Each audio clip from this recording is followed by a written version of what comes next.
Halo, jumpa lagi di channel Saham Online. Pada kesempatan kali ini kita akan membahas tentang pengertian earning per share.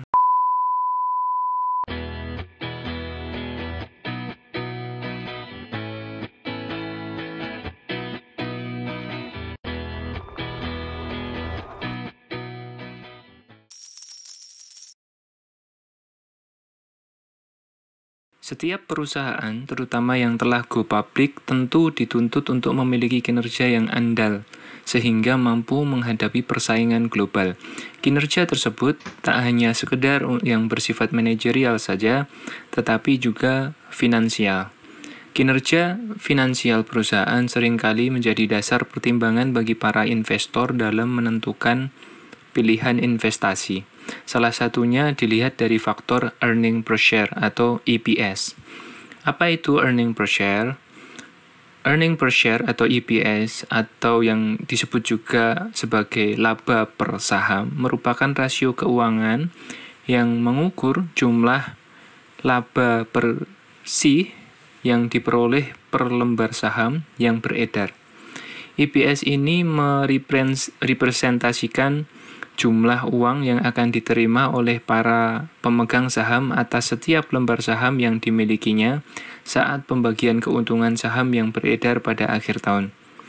Laba per lembar saham menunjukkan kemampuan perusahaan menghasilkan keuntungan. Ukuran tingkat keuntungan antara perusahaan yang satu dengan yang lain bisa saja berbeda. Laba per lembar saham pada perusahaan yang lebih besar tidak akan sama dengan perusahaan yang lebih kecil.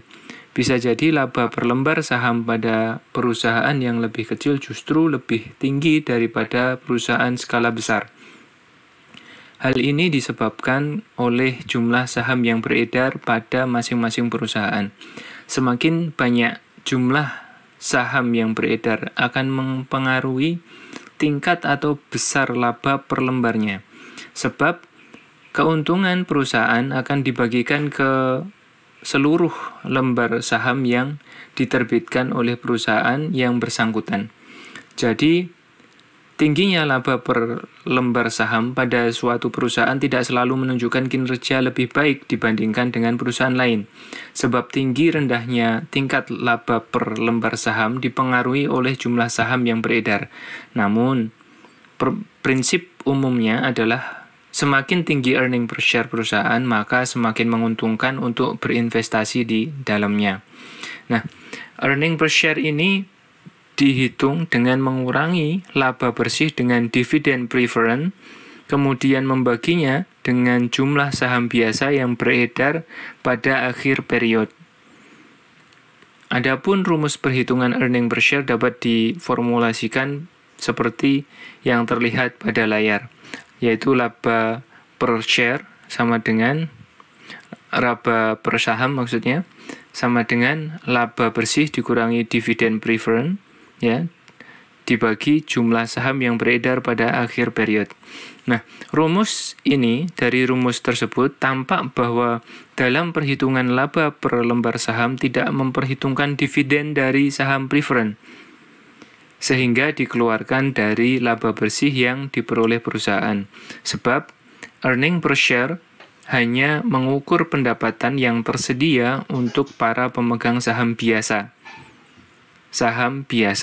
Sementara dividen untuk para pemegang saham preference disisihkan sehingga tidak akan menjadi milik pemegang saham biasa.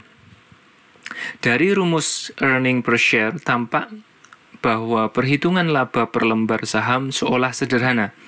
Bisa jadi demikian, tapi bisa juga tidak. Sebab perhitungan earning per share membutuhkan kejelian dan ketelitian agar diperoleh hasil atau nilai yang akurat. Perhitungan earning per share dilakukan dengan bermodalkan neraca dan laporan laba rugi. Tujuannya adalah untuk menemukan jumlah saham biasa yang beredar pada akhir periode, dividen yang dibayarkan untuk pemegang saham preference jika ada, dan laba bersih.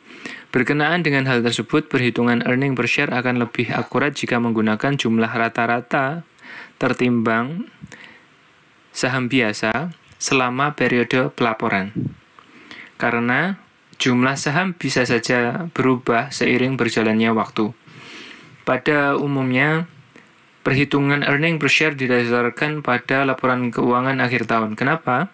Sebab perusahaan sering menerbitkan saham baru dan membeli kembali saham sepanjang tahun. Sehingga rata-rata saham biasa tertimbang digunakan dalam perhitungan. Earning per share ini untuk setiap saham biasa pun tidak selalu sama besarnya, tergantung dari waktu penerbitan saham tersebut. Rata-rata saham tertimbang, saham biasa yang beredar dapat disederhanakan dengan menambahkan jumlah saham yang beredar di awal dan di akhir tahun, kemudian membaginya menjadi 2. Earning per share merupakan bagian dari laba perusahaan yang dialokasikan untuk setiap lembar saham yang beredar dari saham biasa. Artinya, tidak semua laba perusahaan dialokasikan untuk saham biasa, sebab ada jenis saham lain seperti saham preferen yang diterbitkan oleh perusahaan yang sama. Maka dari itu, untuk menghitung bagian earning per share, dividen atau bagian laba untuk saham preferen harus dikeluarkan terlebih dahulu dari laba bersih perusahaan. Seperti itu ya. Earning per share sebagai bagian dari laba perusahaan yang dibagikan kepada para pemegang saham biasa merupakan salah satu variabel penting dalam menentukan harga saham. Tak hanya itu, earning per share juga berfungsi sebagai komponen utama yang digunakan untuk menghitung rasio penilaian price to earning ya. Kita sudah membahas kemarin PER ya, price to earning ratio.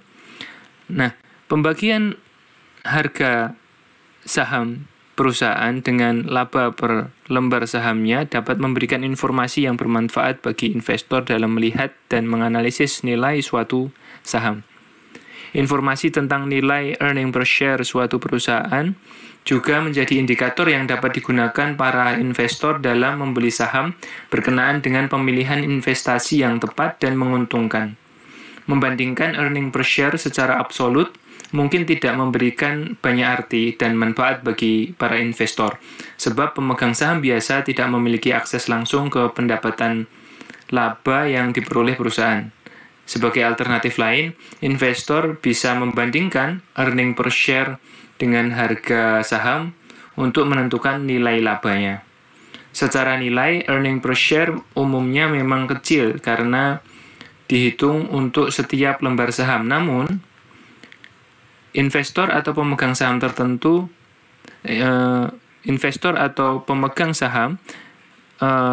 tentunya tak hanya memiliki satu lembar saham saja, tetapi bisa memiliki banyak lot saham, di mana satu lot setara dengan 100 lembar saham. Jika pemegang saham memiliki minimal 20 lot saja, maka bagian dividen yang akan diperolehnya tentu bernilai cukup besar. Earning per share penting karena dapat menyebabkan naiknya harga saham perusahaan. Jika perusahaan mampu menghasilkan tingkat laba yang tinggi per lembar sahamnya, artinya perusahaan memiliki lebih banyak uang yang dapat diinvestasikan kembali dalam bisnis atau dibagikan kepada para investor saham atau pemegang saham dalam bentuk pembayaran dividen. Saya rasa cukup sekian tentang earning per share ini. Sampai jumpa di materi berikutnya.